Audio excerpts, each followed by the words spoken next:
दुर्मति, इन तपस्वियों के तपोबल और समस्त शक्तियों का स्रोत शिव और विष्णु ही है ना? हाँ। क्यों? अगर हम इन समस्त शक्तियों के स्रोत का ही नाश कर दें तो? मन बहुत व्याकुल है सृष्टिकर्ता। वो असुर भ्राता दुर्जन और दुर्मति क्षीर सागर वाली शेषशैया पर सोने की आकांक्षा रखते हैं। वो आपका विष्णु लोक छीन लेना चाहते हैं भगवान।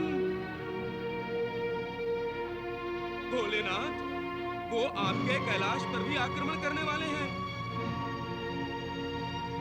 आप जानते हैं ना, दुर्जन और दुर्मति अजेय हैं, उन्हें कोई पराजित नहीं कर सकता। पितामह ने ही तो उन्हें वरदान दिया है, क्यों विधाता? तुम सर्वज्ञ हो, सब समाचार रखते हो। मैं उनकी तपस्या से प्रसन्न हुआ, इसलिए मुझे उनकी प्रार्थना सुननी पड़ी। ओम ब्रह्मदेवाय नमः। ओम ब्रह्मदेवाय नमः। आंखें खोलो वत्स। हम तुम्हारी तपस्या से प्रसन्न हुए। वर मांगो। हे परमपिता परमेश्वर, आप हम दोनों को अमर होने का वरदान तो दे नहीं सकते। आप हमें ये वरदान दे विधाता कि हमारी मृत्यु हो तो केवल शिव शंकर के हाथों, और मृत्यु के समय महादेव कैलाश पर नहीं पृथ्वी पर हो। और महादेव उस समय जागृत अवस्था में ना हो। तथास्तु। वर प्रदान करने में तो कभी कृपणता दिखाते ही नहीं। जो चाहे मांग लो, जो चाहे ले लो आपसे। किंतु सृष्टि का क्या होगा विधाता? दुर्जन और दुर्मति को तो आपने अमर कर दिया है, अमर। नारायण नारायण। चलो नारद मुनि चलो, अब तो दुर्जन और दुर्मति को ही अपना भगवान मानकर उन्हें दंडवत प्रणाम करो। चलो। ठहरिए देव ऋषि, बिना अपना भय दूर किए ही चले जाएंगे देव ऋषि। झूठ मूठ की आस मत बंधाइएगा प्रभु। यदि आपकी बुद्धि विश्वास ना करे तो स्वयं अपनी आंखों से देख लीजिए, भगवान शिव पृथ्वी लोक पर पहुंच चुके हैं। आप उन्हें दुर्वासा के नाम से जानते हैं देवर्षि? ओहो, ओहो, दुर्वासा।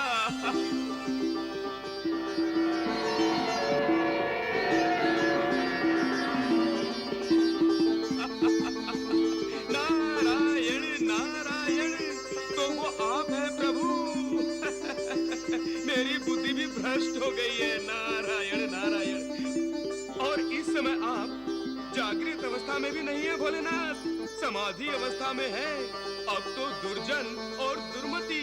नारायण नारायण। आपकी लीला को प्रणाम है प्रभु, प्रणाम है, शत शत प्रणाम। समस्त लोग यही समझते हैं कि ब्रह्मा विष्णु महेश तीनों ने महासती अनुसुईया की ममता और वात्सल्य का आदर करने के लिए उनके यहाँ जन्म लिया है, परंतु नहीं देवर्षि, हमने महासती माता अनुसुईया के सतीत्व का आदर करने के लिए ही उनकी कोख से जन्म लिया है। आहा, नारायण नारायण। दुर्जन और दुर्मति जैसे असुरों का विनाश ही हमारी अवतार लीला होगी देव ऋषि। किंतु आप दुर्जन और दुर्मति से अपने आप को बचा कैसे पाएंगे? भगवान विष्णु और महादेव शिव तुम्हें ये बताने के लिए एक और लीला करने जा रहे हैं वत्स।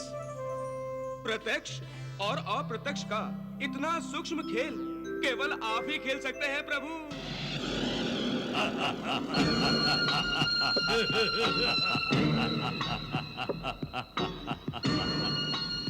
दुर्मति, हाँ भ्राता श्री।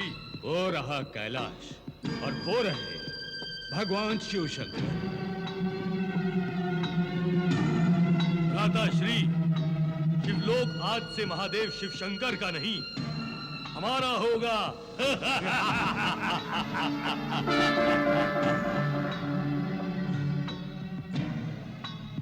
दुर्मति, हाँ भ्राताश्री, ये कोई मायावी खेल तो नहीं? हमसे बड़ा मायावी कौन है भ्राताश्री? महादेव हमसे पराजित होकर अपना अपमान करवाना नहीं चाहते थे, इसलिए युद्ध किए बिना ही अपना कैलाश छोड़कर चले गए।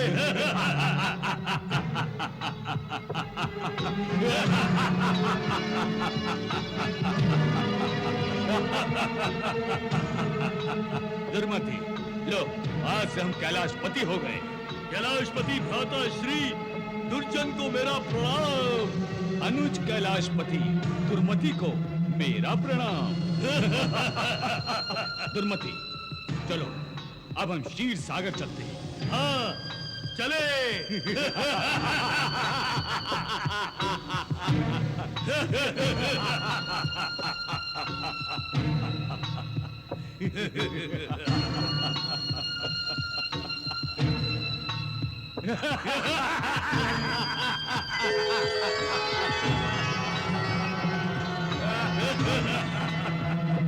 हे विष्णु,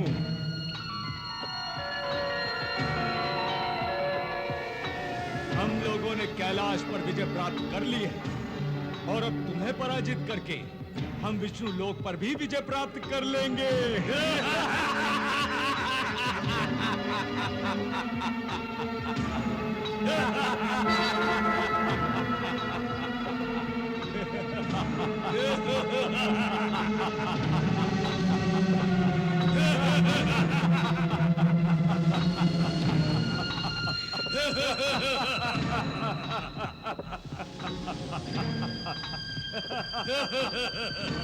ये क्या हो रहा है दुर्मति? भगवान हम दोनों से इतना भयभीत हो गए हैं क्या? अपनी पराजय कोई नहीं चाहता भ्राता श्री, और हम दोनों से कोई विजय भी प्राप्त नहीं कर सकता। अब हम संपूर्ण शिष्ट के स्वामी हैं। हाँ।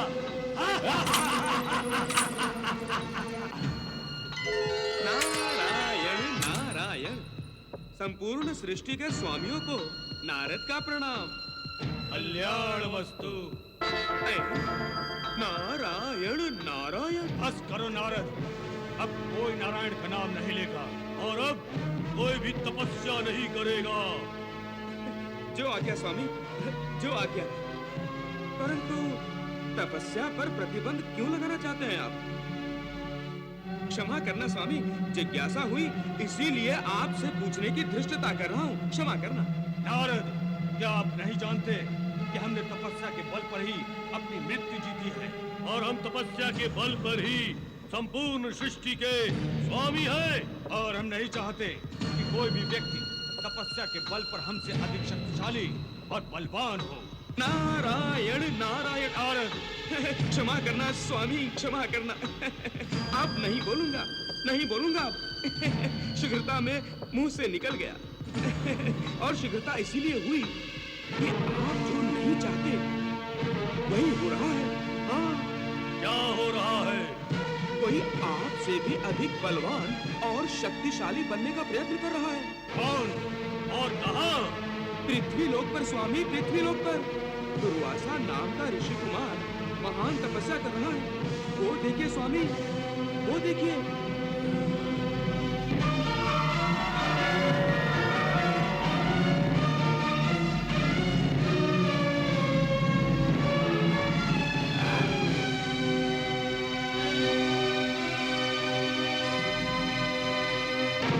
हम इसकी तपस्या भंग कर देंगे। हाँ। चलिए भ्राताश्री।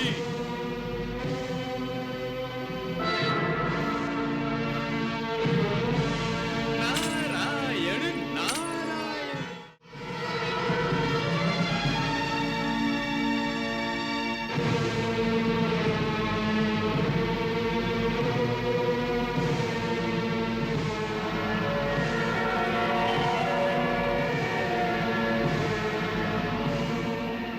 हे ऋषि कुमार, हे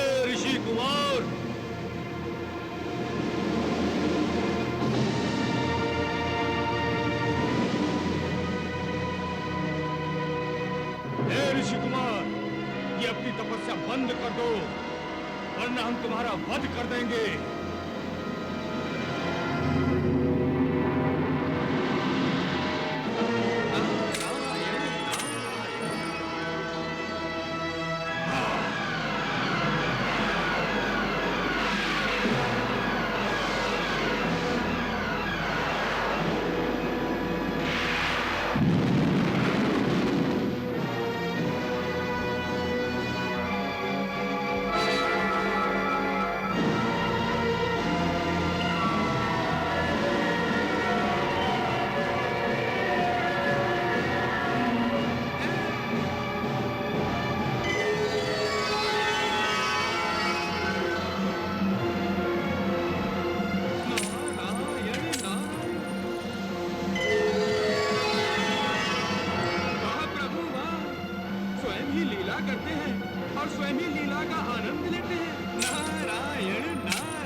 और शिवलोक के विजेता एक ऋषि कुमार की तपस्या भंग नहीं कर सकते। बुद्धिमान नहीं रही और आंखों देखी पर अविश्वास नहीं किया जा सकता। अजय और अमर, दुर्जन और दुर्मति बलवानों, मैं क्या समझूं? अरे क्या समझूं मैं?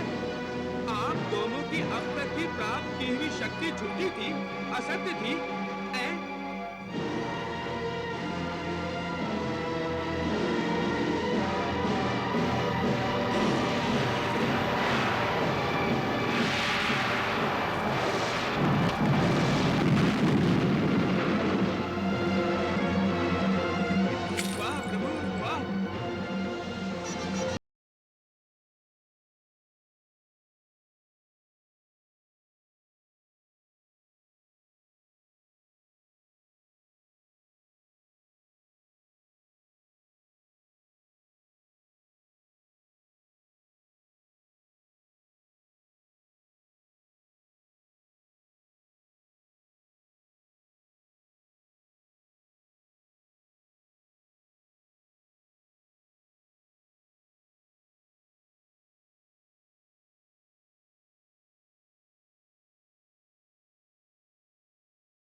जब समाधित शिव शंकर का तीसरा नेत्र खुल जाता है, दंड खड़पनी करने का फिर दंड यथोचित पाता है।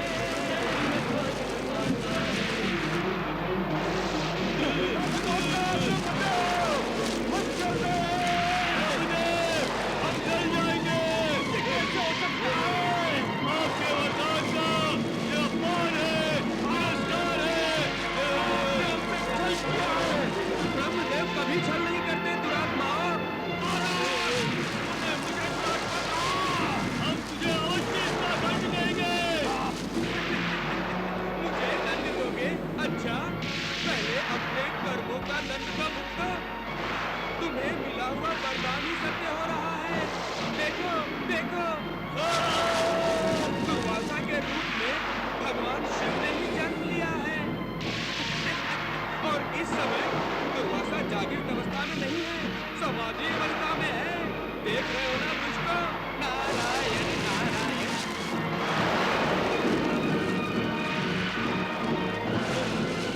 विष्णु लोक और कैलाश के अधिपति बनना चाहते थे दुष्ट।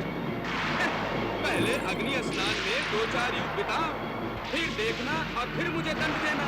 नारायण नारायण। भ्राताश्री मनोज, भ्राताश्री।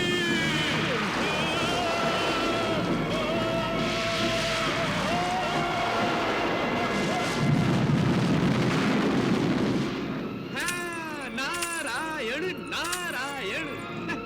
प्रभु नारायण नारायण।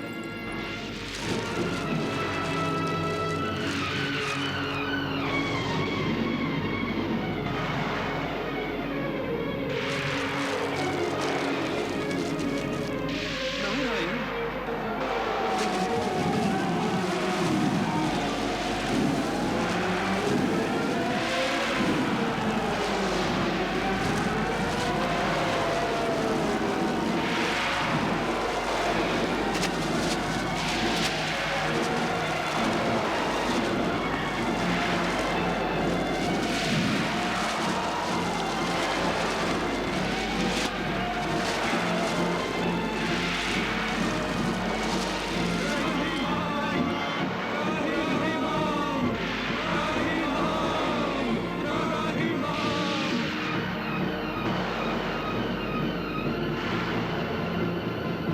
हे परमपिता, हे परमपिता ब्रह्मदेव। वत्स नारद, हे विधाता, ये कैसी लीला है आप त्रिदेवों की। वत्स, दुर्वासा भगवान शिव का रौद्र रूप है और इस समय दुर्जन और दुर्मति का विनाश करने के लिए ही महादेव स्वयं दुर्वासा में अवतरित हो गए। परंतु जगत पिता, इन्हें शांत करना अति आवश्यक है। देव ऋषि, अपने रौद्र रूप को शांत तो केवल महादेव ही कर सकते हैं। नारायण नारायण। हे देवाधिदेव महादेव, हे शिव शंभु, हे कैलाशपति, हे महादेव, हे महादेव, जागिए प्रभु जागिए।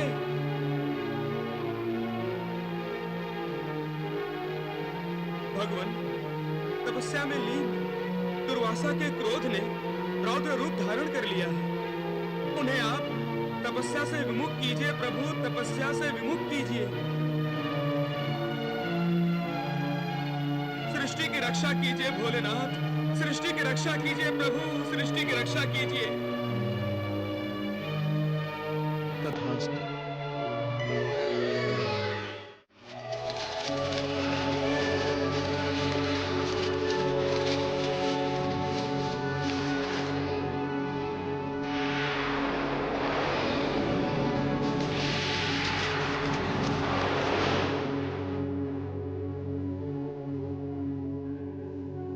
आंखें खोलो वत्स, तुम्हारी तपस्या पूर्ण हुई। आंखें खोलो।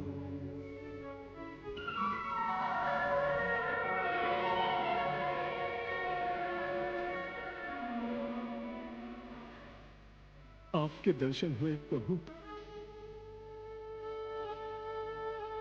मैं तो धन्य हो गया। मैं आपका अनुग्रहित हूं देवाधिदेव। दुर्वासा, मैं और तुम भिन्न नहीं हो। मेरे रौद्र रूप के ही तुम मानव स्वरूप हो। मेरे साक्षात अग्नि रूप से तुम्हारे तप से उत्पन्न हुई अग्नि इतनी प्रबल है कि उससे सृष्टि का विनाश हो रहा है वत्स। अतः अपना यह तप त्याग दो। जो आज्ञा देवाधिदेव। हे दुर्वासा, तुम्हारा तप शास्त्र धर्म की मर्यादा की रक्षा के लिए हुआ। सांसारिक लोग कामनाओं और वासनाओं में फंसकर अपनी सुविधा अनुसार शास्त्र धर्म की मर्यादा तोड़ मरोड़ लेते हैं। तुम मोह, आसक्ति और स्वार्थ रहित हो, वेद वेदांत और शास्त्रों के ज्ञाता हो। तुम्हारा जन्म ही संसार को वेद और शास्त्रों से जोड़ने के लिए हुआ है। तुम्हारे क्रोध के भागी वो होने चाहिए जो स्वेच्छाचारी है, मर्यादाहीन है। तुम्हारे शाप का खड़ग उन्हीं की गर्दनों पर गिरना चाहिए वत्स। प्रभु, मैं अपने क्रोध पर कैसे नियंत्रण रखूं? वत्स, संपर्क और संबंध क्रोध का कारण होता है। तुम्हारे लिए उचित यही हो कि तुम किसी भी विषयों से संबंध स्थापित ना करो। किसी भी एक जगह इतनी देर मत ठहरो कि वहां संबंध स्थापित हो जाए। क्रोध पर नियंत्रण अपने आप हो जाएगा वत्स। जो आज्ञा देवाधिदेव तुम्हारा कल्याण।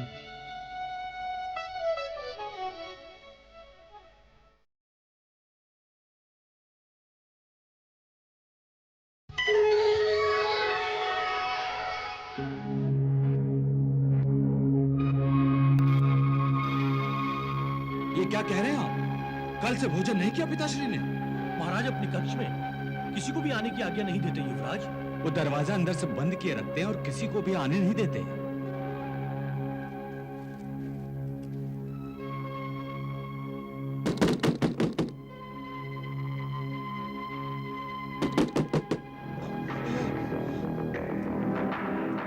पिताश्री,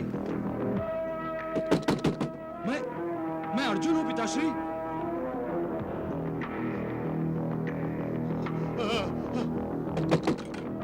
पिताश्री, दरवाजा खोलिए।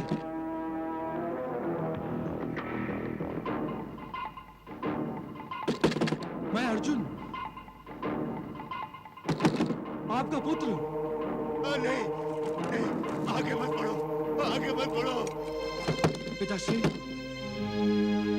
पिताश्री, आप मेरी आवाज पहचानते हैं ना? पहचानते हैं ना पिताश्री? नहीं, मैं किसी को नहीं पहचानता। मैं नहीं दरवाजा खोलूंगा, मैं दरवाजा नहीं खोलूंगा।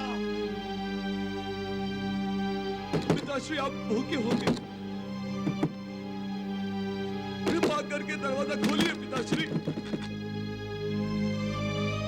पिताश्री, मैं आपके दर्शन करना चाहता हूँ पिताश्री। तुम चले जाओ।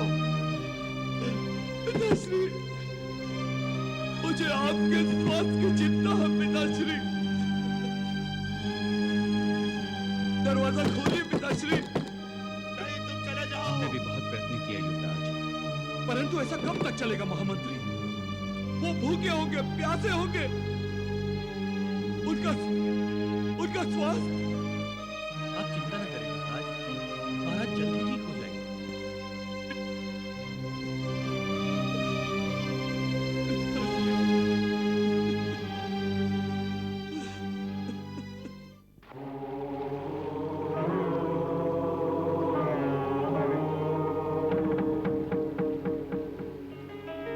भगवान श्री दत्तात्रेय शक्तियां अर्जित करने के लिए तपस्या कर रहे थे। श्री दत्तात्रेय को भी अपनी लीला से समस्त पृथ्वीवासियों का मार्गदर्शन करना था। इसीलिए वो ब्रह्मा, विष्णु, महेश से शक्तियां ग्रहण कर रहे थे।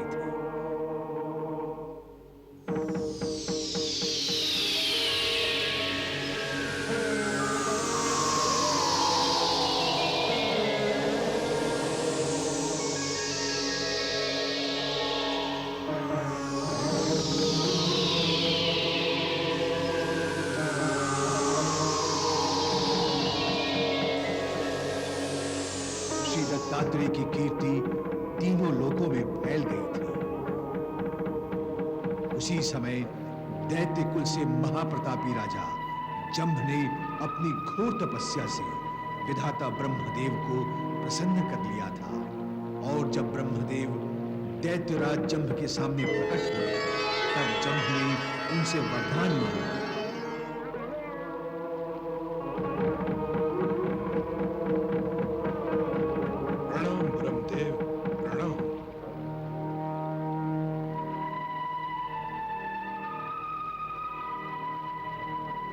तुम्हारी तपस्या से प्रसन्न हुए। मांगो, क्या वर चाहते हो?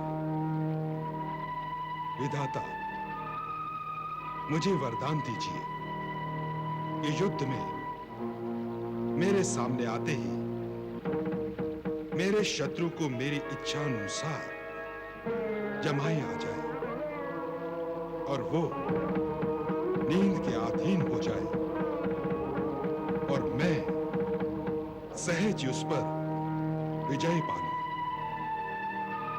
तथास्तु। प्रणाम ब्रह्मदेव, प्रणाम।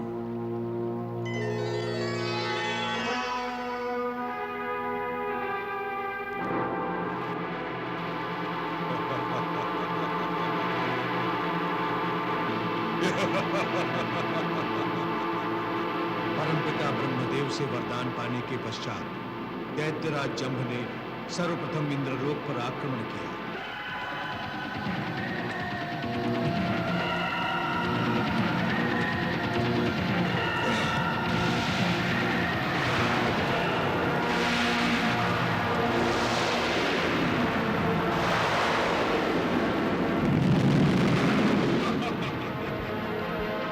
देवता और असुरों में घोर युद्ध हो गया।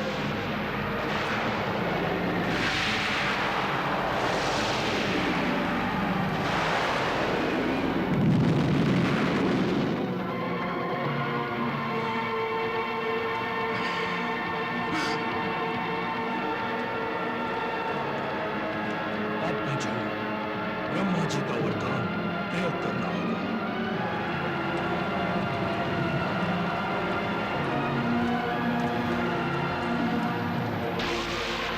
जब दैत्यराज जंभ ने ब्रह्मदेव से पाए जमाई का प्रयोग किया, तब सारे देवताओं को युद्ध करते करते नींद आ गई।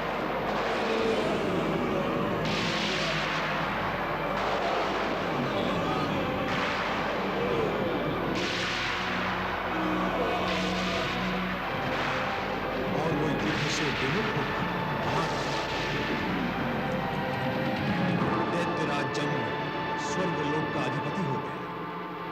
स्वर्गलोक में विजय के नाम पियो पियो। जंभ को स्वर्गलोक से हटाने के लिए बार बार उससे युद्ध किया, परंतु जंभ के जम्हाई मंत्र के सामने उसे पराजय की नींद सुना कि देख देवर्षि नारद त्रिदेवों के सामने उपस्थित हैं।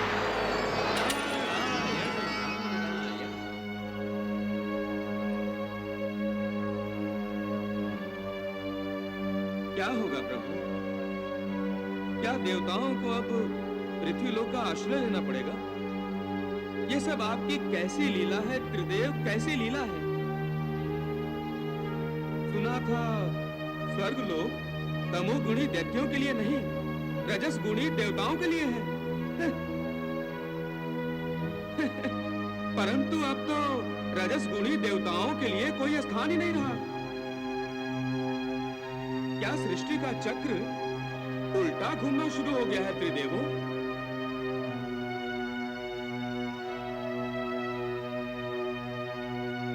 नारायण नारायण। प्रभु, आपकी इस मुस्कुराहट में क्या छिपा है? कृपया इस घुमंतु नारद को बताने की कृपा करें कि क्या सचमुच आप स्वर्गलोक पर दैत्यों का आधिपत्य चाहते हैं? देवर्षि, देवेंद्र चाहे कितना ही प्रयास कर ले, वो जंभ को पराजित नहीं कर सकेगा। ये मैं क्या सुन रहा हूँ प्रभु? मैं अभी जाकर देवेंद्र को सूचित करता हूँ, वो तत्काल आपकी शरण में आए। देवर्षि, हमारी शरण में नहीं, उन्हें योगेश्वर दत्तगुरु दत्तात्रेय की शरण में जाना होगा, क्योंकि पृथ्वीलोक में दत्तात्रेय के महत्व का गुणगान तभी होगा। जो करेगा योगेश्वर दत्तात्रेय की भक्ति, उसे मिलेगी सारे संकटों से मुक्ति। नारायण नारायण। मैं अभी जाकर देवेंद्र को सूचित करता हूँ। देवेंद्र, योगेश्वर दत्तात्रेय की शरण में पहुंचा। नारद के परामर्श पर इंद्र आदि देवता श्री दत्तात्रेय की शरण में जा पहुंचे।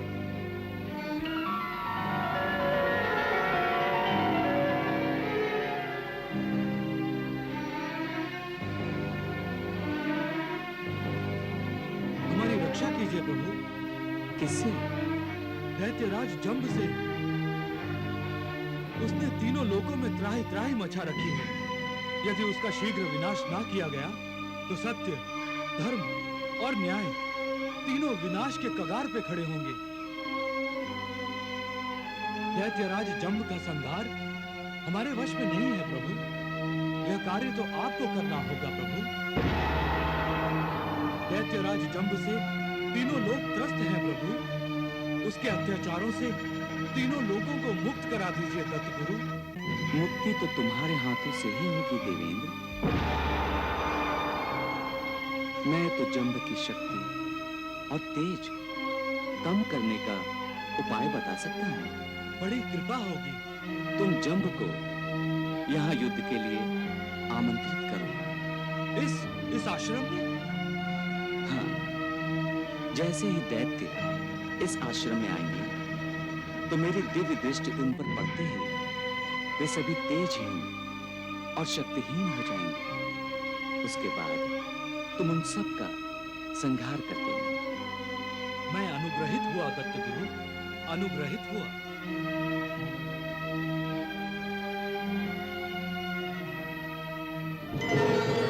दैत्यराज जंब,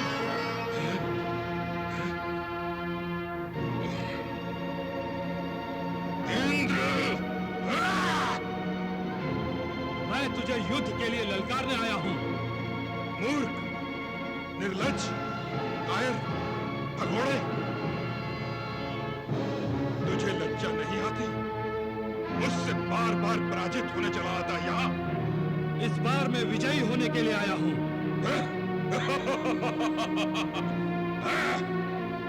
और ये रहा मेरी विजय का सूचक।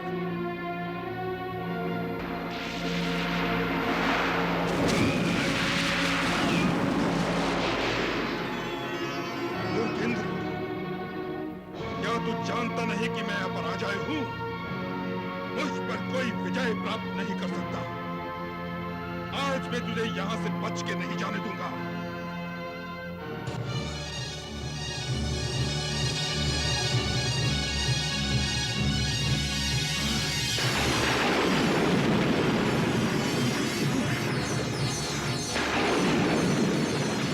ये भी कोई युद्ध करने का ढंग है? चलो, अब की बार हम युद्ध करने आएंगे तो इसके जमाई अस्त्र को नष्ट करने वाला अस्त्र प्राप्त करके आएंगे। मूर्खेंद्र, तुम यहाँ दोबारा नहीं आ पाओगी। यहाँ क्या, कहीं भी नहीं आ पाओगी। भागने मत दो इन सबको, पकड़कर सबका विनाश कर दो। भागो, दैत्यों को अपने तक पहुंचने मत देना।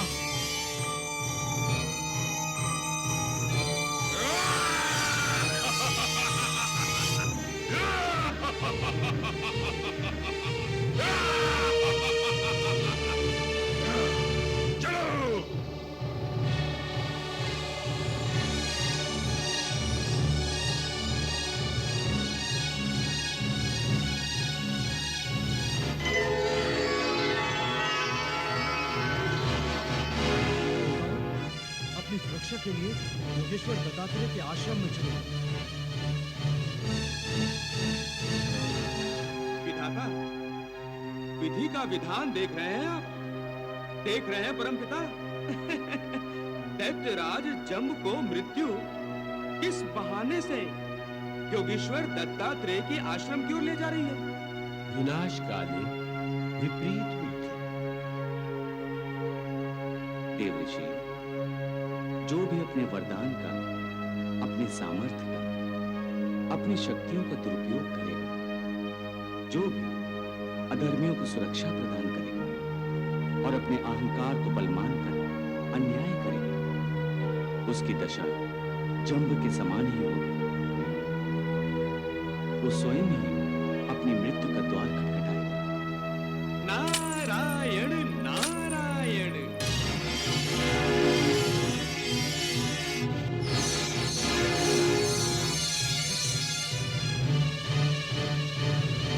कहाँ चले गए देवता लोग?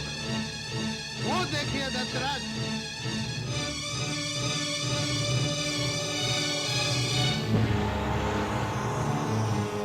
चलो, आज हम इन देवताओं का विनाश किए बिना यहाँ से लौटने वाले नहीं। चलो!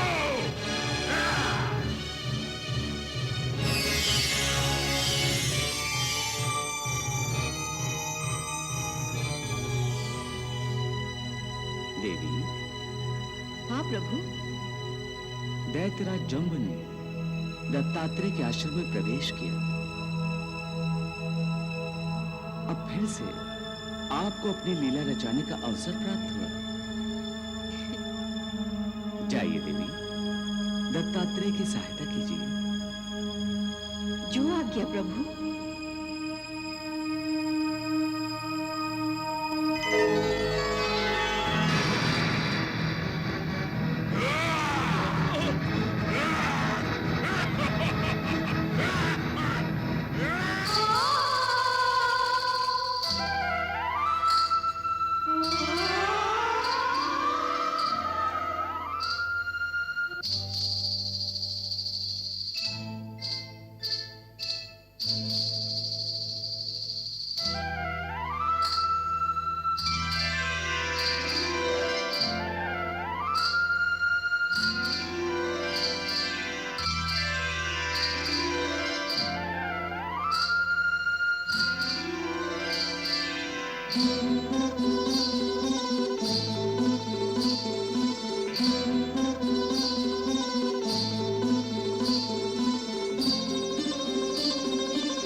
तुमने हमें अपने कटाक्ष से घायल कर दिया।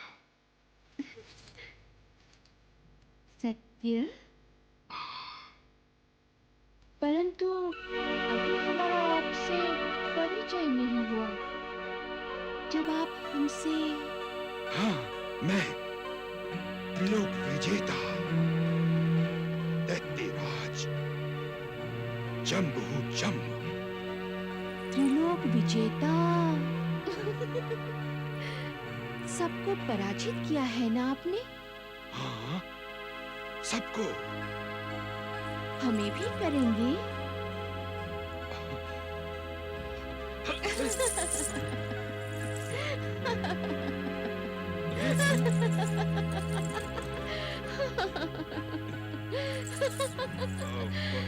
दैत्यराज, यौवन हूँ मैं, ऐसे ही नहीं प्राप्त होंगी। तो प्रतीक्षा कीजिए, पहले मैं अपने दास से मिलाऊं। दास? कौन दास? ये देखो, मेरी आस में न जाने कब से बैठा